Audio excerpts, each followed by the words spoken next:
Di kesempatan kali ini, saya akan mempresentasikan hasil proyek mata kuliah kecerdasan buatan yang berjudul simulasi Game of NIM, itu dengan AI Adversarial Search.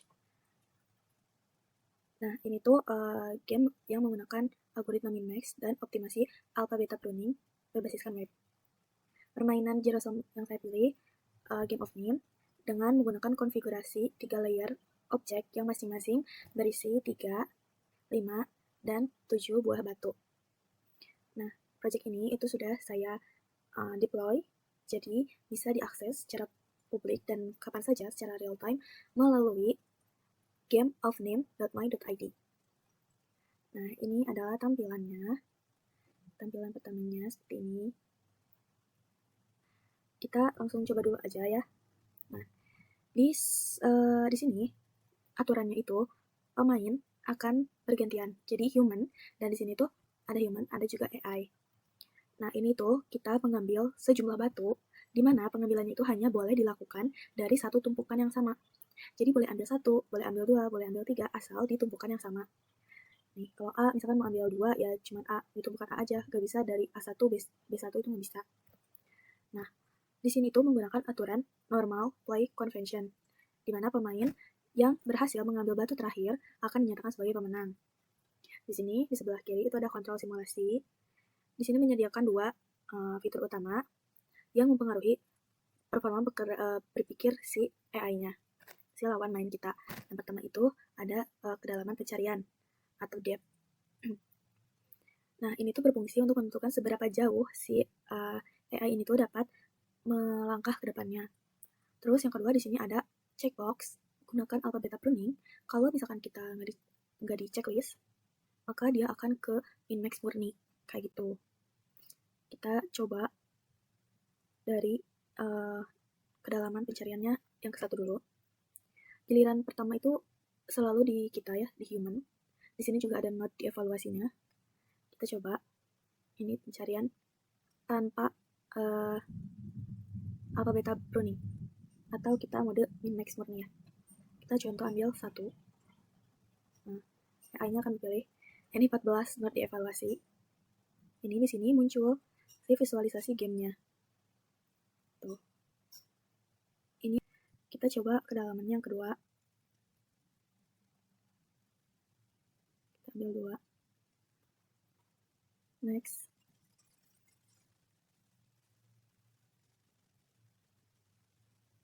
Ya, kita di 4. Kita ambil 2. Nah, akhir kelima. Kita coba gunakan yang alpha beta pruning dari kedalaman 1.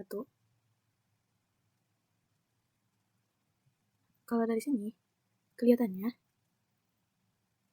si AI ini tuh berpikirnya tuh lebih cepat ya. Berpikirnya lebih cepat.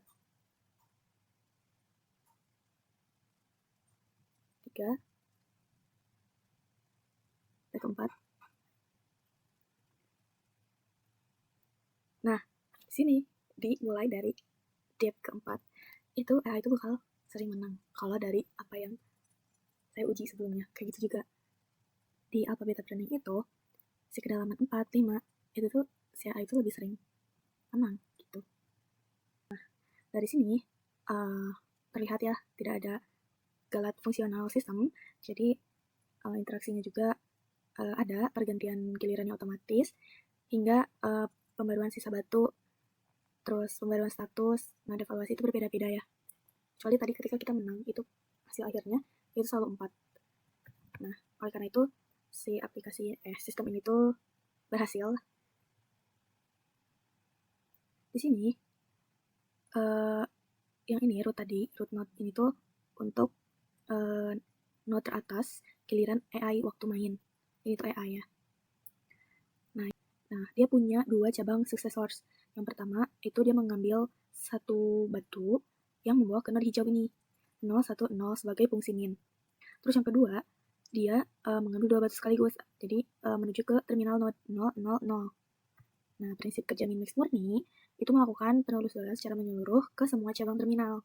Kemudian mengalirkan nilai kembali ke atas melalui proses backpropagation. Nah, pada node min, itu sistem akan memilih nilai terkecil yang merugikan si AI. Sedangkan pada node max, AI itu akan memilih nilai terbesar yang menguntungkan. Nah, apabila si fitur toggle ini, yang ini, itu diaktifkan, algoritma itu akan membawa dua parameter, yaitu alpha sebagai batas bawah max dan beta sebagai batas atas min. Ketika proses loop itu mendeteksi kondisi di mana beta sudah kurang dari atau sama dengan alpha, cabang sisa di bawahnya itu akan di-pruning. Nah, cabang yang berhasil itu akan ditandai secara visual ini oleh sistemnya gitu. Jadi itu mengonfirmasi bahwa AI tidak perlu membuang daya komputasi untuk memeriksa jalur yang udah pasti nggak akan dipilih sama pemain. Nah, bedanya kedua metode ini itu dibuktikan melalui indikator kontur ini dievaluasi. Nah, saat menggunakan Mimax murni, angka menunjukkan evaluasinya itu ada beberapa node. Ketika pakai alpha beta pruning itu akan menurun cukup drastis lah gitu. Seperti itu. Oke, sekarang kita lihat analisis data kuantitatif ya. Hasil pengujian yang tadi kita lakukan dari awal kedalaman 1 sampai 5. Di sini udah ada tabelnya. Nih, pada kedalaman 1, Minimax itu mencatat evaluasi node-nya 14 dan alpha beta pruning juga 14. Nah, hal ini terjadi karena ruang pencarian ini tuh masih dangkal, masih sedikit lah gitu. Sehingga belum ada cabang yang memenuhi syarat batas pemangkasan. Terus, yang kedua, nah di sini, di kedalaman kedua, itu minimax 138, sedangkan alpha beta pruning itu 194.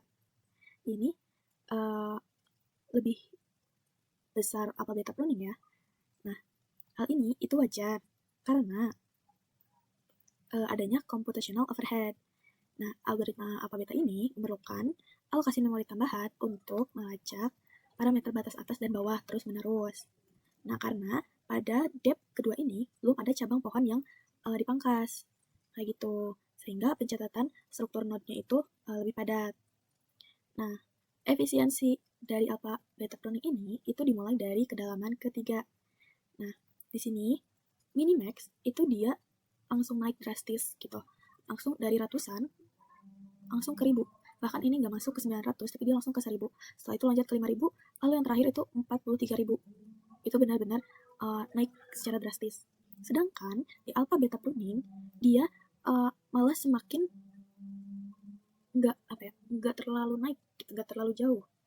Di sini di kedalaman ketiganya itu 436, terus di sini 1724, dan yang terakhir itu di 4000.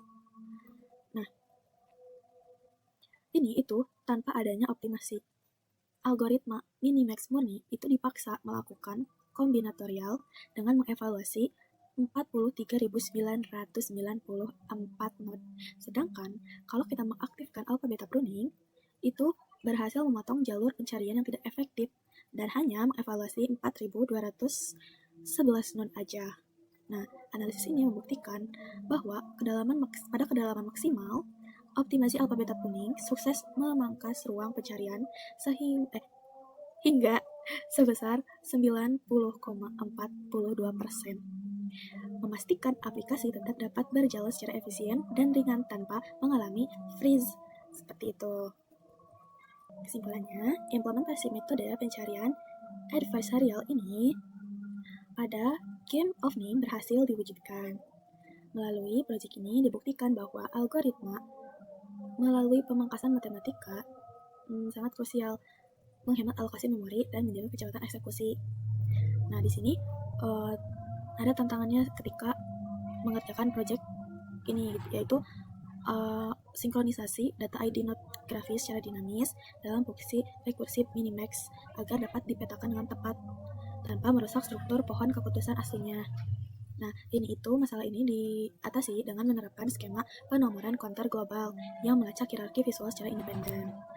Nah, seluruh file kode sumber, analisis, beserta dokumentasi yang lainnya sudah saya sertakan di repositori GitHub. Bisa dicari aja di GitHub, namanya itu GameName, atau akan disebutkan di deskripsi. Demikian demonstrasi project yang saya buat dan dapat saya sampaikan. Terima kasih.